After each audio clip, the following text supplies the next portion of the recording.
Assalamualaikum. Waalaikumsalam warahmatullahi wabarakatuh. Selamat pagi anak-anak. Pagi. Apa kabar hari ini? Alhamdulillah. Amin. Baiklah anak-anakku, sebelum kita mulai pembelajaran, alangkah baiknya kita berdoa terlebih dahulu. Mudah-mudahan kegiatan pembelajaran kita pada pagi hari ini dapat berjalan dengan lancar. Siapa Pak M-nya? Silakan untuk Pak M untuk memimpin doa terlebih dahulu. Baiklah, sebelum kita belajar, kita berdoa terlebih dahulu. Mulai dalam hati, mulai.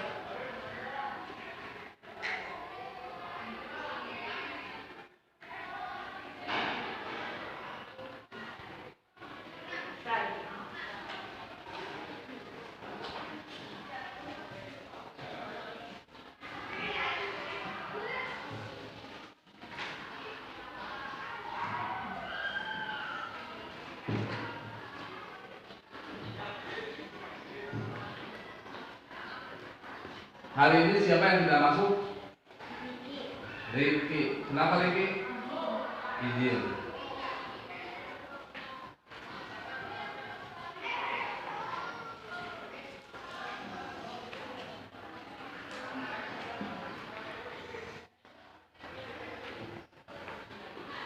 Untuk anak-anak semua, kegiatan pembelajaran kita hari ini, kita akan bersama-sama membahas tentang sejarah dilahirkannya Nabi Muhammad SAW.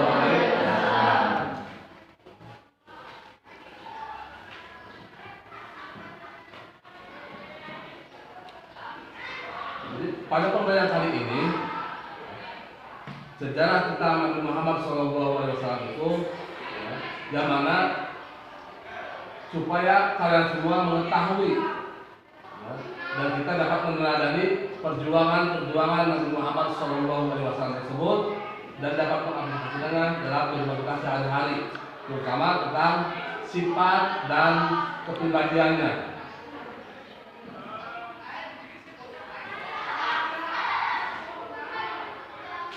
Baiklah, sebelum itu kita baca Quran terlebih dahulu. Ikuti Bapak bersama. A'udzu billahi minasy syaithanir rajim. A'udzu billahi minasy syaithanir rajim. Bismillahirrahmanirrahim. Bismillahirrahmanirrahim. Iqra bismi rabbikal ladzi khalaq. Iqra bismi rabbikal ladzi khalaq. Khalaqal insana min 'alaq. Khalaqal insana min 'alaq. Iqra wa rabbukal akram. Iqra wa rabbukal akram. Alladzi 'allamal bil qalam. Alladzi 'allama bil qalam. Allamal insana Allamal insana ma lam ya'lam. ma lam ya'lam. Kalla innal insana Kalla innal insana la yatgha la yatgha an ra'ahu istaghna. ar-ra'ahu istaghna. Inna ila Inna ila rabbika ruj'a. rabbika ruj'a. Ara'aital ladzi yanha Ara'aital ladzi yanha abdan idza shalla. abdan idza shalla. Ara'aita in kana Ara'aita in kana alal huda alal huda au amara bittaqwa. Ara'aita Ara'aita in kadzdzaba in kadzdzaba wa tawalla. wa tawalla. Alam ya'lam Alam ya'lam bi anna Allah yara kalla la illam yang tahi lanas pa'am bin nasiyah nasiyatin kadibatin khoti'ah falyad'u nadiyah sanadul zabaniyah kalla la tuti'hu wasjud waqtarib Shadaqallahul adzim. Dan sejarah dilahirkannya Nabi Muhammad sallallahu alaihi wasallam atau yang sering kita peringati pada bulan Maulud, yaitu bulan Rabiul Awal. Nabi Muhammad sallallahu alaihi wasallam dilahirkan pada tanggal 12 Rabiul Awal pada hari Senin. Ya, sebelum dilahirkannya Nabi Muhammad SAW tersebut, masyarakat Kota Mekah pada waktu itu sedang berada dalam kegelisahan, yang mana pada waktu itu masih banyak masyarakat penduduk Kota Mekah yang menyembah selain kepada Allah Subhanahu wa Ta'ala. Yang mana kita ketahui juga di antaranya adalah ada yang menyembah matahari, menyembah berhala dan yang lainnya. Yang mana semuanya itu adalah ciptaan Allah. Ciptaan Allah. Sebelum dilahirkan Nabi Muhammad SAW, para pasukan Quraisy,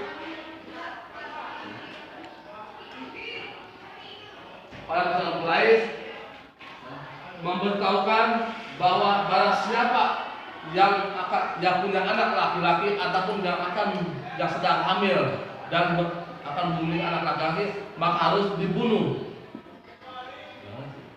Akan tetapi ketika Nabi Muhammad SAW akan dilahirkan itu, semuanya tidak ada yang tahu bahwa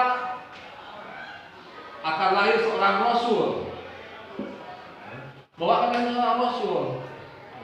yang mana pada waktu itu Kota Mekah yang biasanya panas, gersang dan sebagainya, tiba-tiba berubah gratis menjadi suasana yang sejuk, nyaman, berbeda dengan hari-hari yang biasanya. Semua tidak yang mengira, termasuk para pasukan Quraisy, bahwa pada saat itu akan lahir seorang Rasul.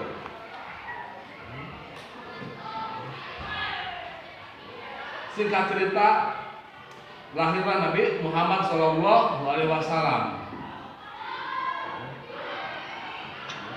Semua masa terkaget-kaget. Tiba-tiba ada seorang Rasul. Tidak ada menyangka kapan lahirnya. Sedangkan pada waktu itu sudah diberitakan siapa saja yang akan melahirkan bayi laki-laki maka harus dibunuh. Tetapi tidak ada yang tahu bahwa telah lahir seorang Rasul. Beranjak dewasa, Nabi Muhammad diperintah oleh Allah Subhanahu wa Ta'ala untuk menyempurnakan akhlak manusia sebagaimana yang difirmankan dalam Al-Qur'an, A'udzu billahi minasyaitonir rajim. Bismillahirrahmanirrahim. Laqad kana lakum fi Rasulillahi uswatun hasanah liman kana yarjullaha wal yawmil akhir wa dzakarallaha katsiran la'allakum tuflihun. Yang artinya sungguh telah ada pada diri Rasulullah itu adalah suri teladan yang baik. Teladan yang baik. Makanya kalau kita mau umat Rasulullah, mari kita sama-sama ikuti perintahnya, ikuti ajarannya. Tentang perilakunya kita taati, sidik, amanah, tabligh, patonah. Yang mana seorang Rasul itu memiliki sifat sidik, yang artinya jujur. jujur dalam perbuatan dan ucapan. Yang keduanya adalah amanah, yaitu menyampaikan dengan cara berdakwah terang-terangan kepada penduduk Mekah, supaya mereka tidak kembali lagi menyembah berhala, matahari dan yang lainnya. Karena hanya ada satu yang wajib kita sembah, Allah Subhanahu wa Ta'ala. Hanya Allah lah kita menyembah, bukan pada yang lain. Kemudian tabligh. Amanah dapat kita tabligh itu menyampaikan dakwah. Yang keempatnya adalah patona, yaitu cerdas. Bahwa seorang rasul itu adalah cerdas. Cerdas. Jadi tidak ada yang bodoh. Kemudian selain sifat wajib yang wajib kita ketahui, ada juga sifat mustahilnya yang tidak mungkin dimiliki oleh seorang rasul. Yaitu yang pertama adalah kidbun, yaitu bodoh. Bahwa seorang rasul itu tidak mungkin bodoh, tapi benar, jujur. Yang keduanya adalah khianah, yaitu tidak dapat dipercaya. Jadi seorang rasul itu semuanya dapat dipercaya, tidak ada yang berbohong. Yang ketiganya adalah kitman, menyembunyikan. Apa-apa yang telah Allah perintahkan kepada Nabi Muhammad SAW semuanya harus disampaikan kepada umatnya. Tidak ada yang kurang-kurang dan tidak juga yang lebih-lebih. Dan yang terakhirnya adalah balada, yaitu bodoh. Bahwa seorang rasul itu tidak mungkin bodoh, tapi cerdas dari patona. Kemudian beranjak dewasa, Nabi Muhammad SAW dicari-cari oleh para pasukan Quraisy. Mereka hendak membunuhnya, akan tetapi Nabi Muhammad selalu berhasil menghindar dari kejaran tentara Quraisy. Sampai akhirnya Nabi Muhammad SAW bersembunyi dalam sebuah gua yang bernamakan Gua Hiro. Pada selalu kejaran tentara Quraisy kemanapun berada, Nabi Muhammad bersembunyi dalam sebuah gua, yang mana gua tersebut hanya cukup untuk satu orang saja. Setelah Nabi Muhammad masuk ke dalam Gua Hiro, tiba-tiba ada seekor binatang, yaitu laba-laba, yang menutupi lubang gua tersebut. Sehingga para pasukan Quraisy tidak mengira bahwa di dalam gua tersebut ada seorang nabi, ada seorang rasul yang sedang bersembunyi. Karena kita ketahui juga laba-laba tersebut apabila kita sentuh sarangnya akan mudah putus. Begitu kita sentuh akan mudah putus. Makanya para pasukan Quraisy itu tidak meyakini kalaupun masuk lewat mana masuknya, karena di mulut gua tersebut ada laba-laba. Akhirnya pasukan Quraisy memutuskan untuk pergi meninggalkan Gua Hiro tersebut. Kemudian selama di dalam Gua Hiro tersebut, Nabi Muhammad berdoa, berhalwat kepada Allah. Selama berada di Gua Hiro tersebut, Nabi Muhammad tiba-tiba kedatangan seorang malaikat yang menyampaikan wahyu, yaitu malaikat Jibril. Tiba-tiba datanglah malaikat Jibril yang menyampaikan wahyu atas perintah Allah Subhanahu wa Ta'ala. Yang tadi sudah kita bacakan bersama, surat Al-Alaq ayat 1 sampai 5. Ya, ayat 1 sampai 5. Yang intinya adalah Iqra, bacalah, kata malaikat Jibril. Tetapi Nabi Muhammad SAW belum bisa mengikutinya. Sampai malaikat Jibril beberapa kali mengajak Nabi Muhammad untuk membaca surat Al-Alaq tersebut. Dan yang ketiga kalinya Nabi Muhammad mengikuti apa ajakan Nabi malaikat Jibril tersebut. Iqra, Iqra, Bismillahirrahmanirrahim, Bismillahirrahmanirrahim. Bacalah atas nama Tuhanmu yang menciptakan. Ya. Atas nama Tuhan yang menciptakan. Kemudian setelah itu Nabi Muhammad bergegas pulang ke rumahnya dengan keadaan ketakutan. Masuk ke kamarnya, kemudian terdengar berselimut. Dan ditanya oleh istrinya, "Wahai Nabi, ada apa dengan engkau? Tidak biasanya engkau seperti itu." Nabi Muhammad dalam keadaan gemetar hanya bisa diam saja. Masih teringat dan terbayang akan sosok malaikat Jibril yang di gua tersebut. Karena siapapun pasti akan merasa takut. Ada suaranya tapi tidak ada wujudnya. Itu seorang malaikat. Kita wajib yakini walaupun wujudnya tidak ada. Kita wajib yakini. Benar Muhammad ketakutan, gemetar. Kemudian turunlah wahyu yang kedua.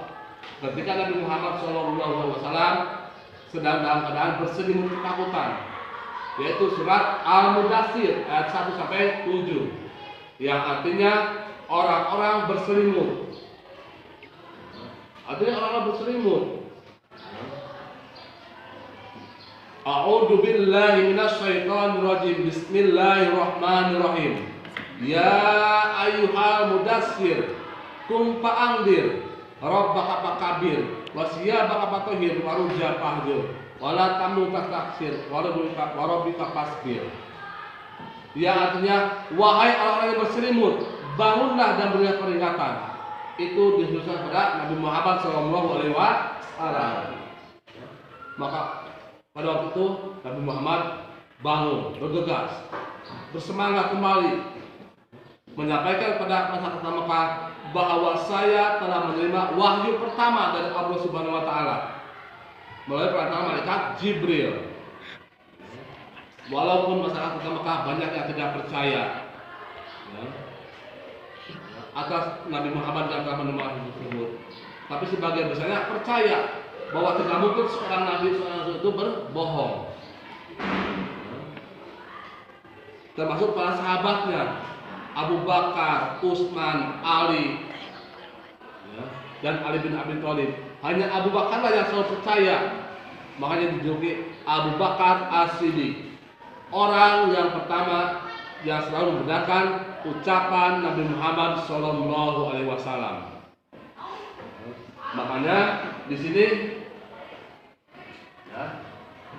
ini adalah tentang peristiwa perjalanan Nabi, bahwa sosok Nabi tersebut tidak bisa kita bayangkan wajahnya seperti apa, bentuknya seperti apa, badannya, tetapi kita hanya bisa mengingatnya saja. Makanya setiap tahun kita selalu memperingatinya dengan peringatan oleh Nabi sebagai wujud cinta kita kepada Nabi Muhammad SAW.